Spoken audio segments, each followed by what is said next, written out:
За танаас нэг бяцхан асуулт асуух гэсэн юм аа. Дөрвөө бохшиг гэдэг хэлт үгийг та өөрийнхөө тайлбарлаж өгч болох уу? Дөрвөө бохшиг ямар гинти асуулт гэж ярьдаг шүү дээ, тий. Стом мэдгүй. Мэдгүй. Дөрвөө бохшиг гэж ямар үг вэ та? Дөрвөө бохаа тий дөрвөө бохшиг гэж ярьдаг шүү дээ. Уул суургүй гэсэн үг юм болов уу? Уул суургүй. Таны бодлоо. Тийм л. За. За баярлалаа. Өдрийг сайхан өнгөрүүлээрэй. Баярлалаа. Дөрвөө бохшиг гэж хэлц үг байдаг шүү дээ. Юу зөрүү зантай юм шүү. Тий. Альва зүйлд өөрийнхөө хандаж өөрийнхөө байдаг зөрүү зантай.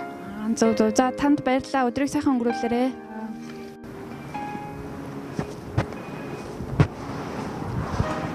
За та бүхэнд өдрийн мэндийг хүргэе. Танараас нэг жижигхэн асуулт асуух гэсэн.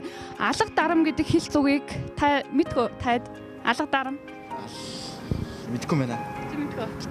Алга дарам гэдэг хэлт үгийг мэдгүй. Ямар утгатай? Аха.